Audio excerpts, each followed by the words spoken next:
अगर मैं आप लोगों से कहूँ कि बैटमैन ने अपनी पूरी ज़िंदगी जिन जुर्मों के खिलाफ जंग लड़ी है वो कभी थे ही नहीं, ये तो सारा उसके जहन का वहम था, बल्कि वो तो खुद एक मरीज़ है और आर्कम में उसका इलाज चल रहा है। तो आपको कैसा लगेगा? तो आज ये जो मैं कॉमिक शुरू करने जा रहा हूँ इसका नाम है Batman the last night on earth, और इस कॉमिक की स्टोरी भी कुछ इस तरह की ही है और इसका अभी तक सिर्फ एक इशू आया है। क्या पता शायद जब तक ये वीडियो बनकर अपलोड हो चुकी हो तब तक दूसरा इशू भी आ जाए। अब जो प्रॉब्लम है वो ये है कि इसका मंथ में सिर्फ एक इशू आया है। जो लास्ट इशू था वो मई के एंड में आया था और जो सेकंड इशू है वो जुलाई के शुरू में आएगा। तो ये जो गैप है ना ये बड़ा तंग करेगा हमें फ्यूचर में। खैर जो भी है, अब शुरू कर ली है तो इसको एंड जरूर करेंगे। तो अब मजीद वक्त जाया किए बगैर चलते हैं सीधा कॉमिक की तरफ।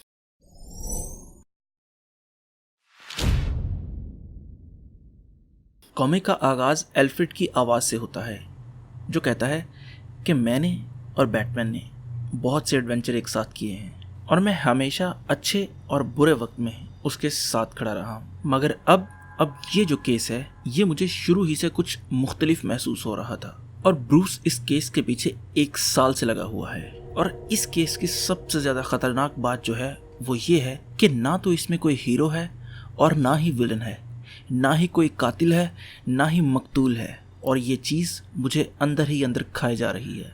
इन्हीं बातों के दौरान बैटमैन एल्फ्रेड से कहता है कि एल्फ्रेड मैं अपनी मंजिल के करीब पहुंचता जा रहा हूं। तो एल्फ्रेड उसे कहता है कि मुझे कोई हीट सिग्नेचर नहीं दिख रहा। तो बैटमैन ये सुनकर अपनी गाड़ी को तेज कर देता है और जल्दी से जल्दी मंजिल तक पहुंचने की कोशिश करता है। तो अभी तक आप लोग यकीनन यही सोच रहे होंगे कि ये क्या केस है और बैटमैन जा कहाँ रहा है। तो कहानी कुछ यूं है कि पिछले 1 साल से कोई शख्स गौथम की गलियों में चौक से कुछ 5 फीट की लाइनें ड्रॉ करता जा रहा है और ब्रूस इस सारे केस को बड़ी बारीकी से मॉनिटर कर रहा था। तो बैटमैन ने जब अपने सैटेलाइट से इमेजेस बनाकर देखे तो पता लगा कि वो जो चौक से डिजाइन बना रहा था वो बेसिकली कुछ और नहीं, वो बैटमैन की लाश थी और उसका जो दिल था वो वही जगह थी जहां पर उसके माँ बाप को गोली मारी गई थी। और अब बैटमैन उसी जगह पर जा रहा है। जब बैटमैन क्राइम एली में पहुंचता है तो एल्फ्रेड उसे कहता है कि मुझे अभी तक किसी की मौजूदगी का सिग्नेचर नहीं मिल रहा। तो बैटमैन अपनी गाड़ी से बाहर निकलता है तो देखता है कि सामने एक बच्चा बैठा हुआ है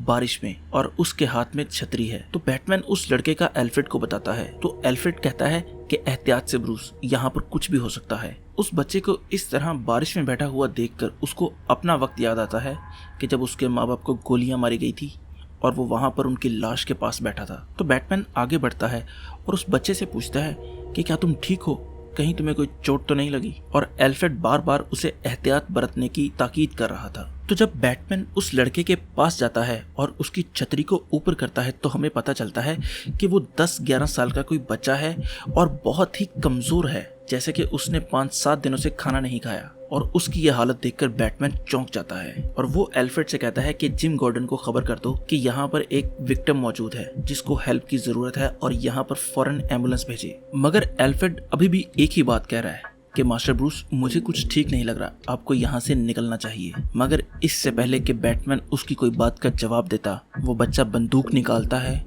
और बूम, बैटमैन को मौत की नींद सुला देता है। और यहाँ पर हमारी ये Batman last night on earth की पहली एपिसोड का एंड हो जाता है। अब ये जो वीडियो है ना ये छोटी इसलिए है क्योंकि मैंने ये एक टेस्ट वीडियो बनाई है चेक करने के लिए कि आप लोगों को ये कॉमिक पसंद आती है या नहीं, क्योंकि आगे जाकर ये कहानी बहुत ही ज़्यादा वियर्ड किस्म की हो जाएगी, मतलब बहुत ज़्यादा अजीब होगी। तो आप लोग मुझे बताएं कि आप लोगों को ये वीडियो कैसी लगी और आप लोग ये कॉमिक आगे सुनना चाहते हैं या नहीं। और अगर सुनना चाहते हैं तो एटलीस्ट अपने किसी दोस्तों को ज़रूर रिकमेंड करें इस वीडियो का या इस चैनल का। और अगर आपको ये वीडियो अच्छी लगी है तो लाइक करें, कमेंट करें और सब्सक्राइब ज़रूर करें। तो खुश रहें, खुश रखें। अल्लाह हाफिज़।